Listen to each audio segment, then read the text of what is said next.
ओम नमो भगवते वासुदेवाय।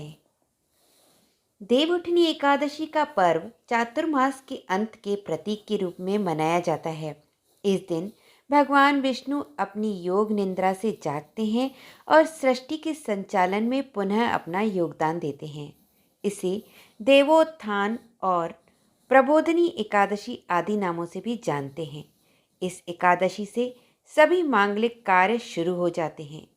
देवउठनी एकादशी को अबूझ मुहूर्त भी माना जाता है, जिसका अर्थ यह है कि इस दिन बिना शुभ मुहूर्त के कोई भी मांगलिक कार्य किया जा सकता है।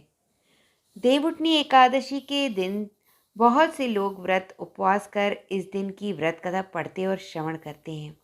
तो आइए सुनते हैं देवउठनी एकादशी की व्रत कथा।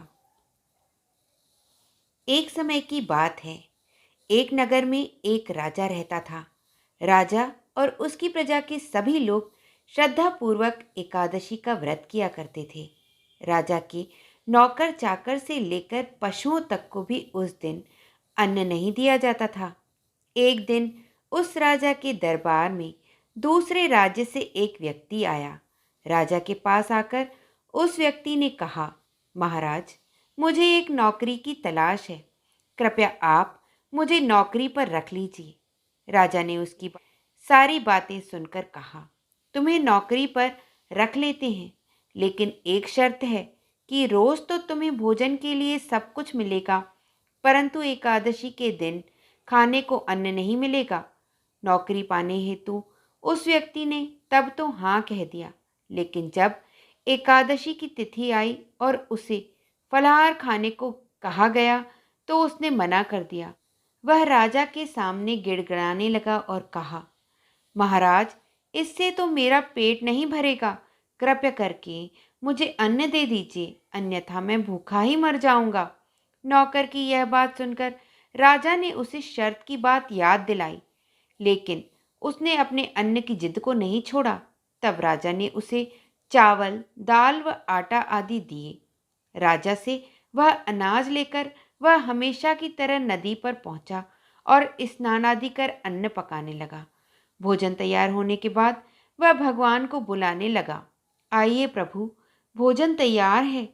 उसके बुलाते ही भगवान पीतांबर वस्त्र धारण किए चतुर्भुज रूप में वहां आ पहुंचे और उसके साथ प्रेम पूर्वक भोजन करने लगे।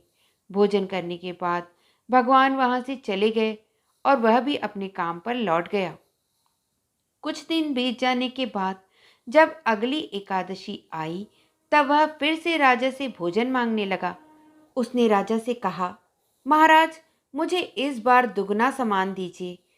मेरे साथ भगवान भी भोजन करते हैं, हम दोनों में ये सामान पूरा नहीं पड़ता है। यह सुनकर राजा आश्चर्यचकित हो गया।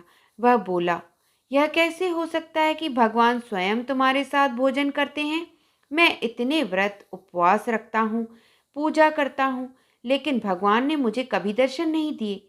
राजा की बातें सुनकर उस व्यक्ति ने कहा, महाराज, यदि आपको मेरी बात पर विश्वास न हो तो आप स्वयं देख लें। राजा एक पेड़ के पीछे छिप गया और वहां बैठकर सब देखने लग गया। उस व्यक्ति ने भोजन बनाकर भगवान को पुकारा, किंतु भगवान वहां नहीं आए। इतना बोलने पर भी जब भगवान वहां नहीं आए तो अंत में उसने कहा, हे प्रभु, यदि आप आज न आए तो मैं इस नदी में कूदकर अपने प्राण त्याग दूंगा। इतना कहने पर भी जब भगवान वहां प्रकट नहीं हुए तो वह प्राण त्यागने के उद्देश्य से नदी की तरफ बढ़ा। उसके प्राण त्यागने का दृढ़ इरादा जानकर भगवान शीघ्र ही वहां प्रकट हो गए और उसे ऐसा करने से रोक लिया। भगवान ने उसके साथ बैठकर भोजन किया और फिर अपने धाम को लौट गए। यह देखकर राजा की आंखें खुल गई और उसने सोचा कि व्रत उपवास का लाभ तब तक नहीं होता जब तक व्यक्ति का मन शुद्ध न हो। यह देखने के बाद से वह भी मन से व्रत उपवास करने लगा और अंत में मोक्ष धाम को प्राप्त हुआ। जय श्री हरि।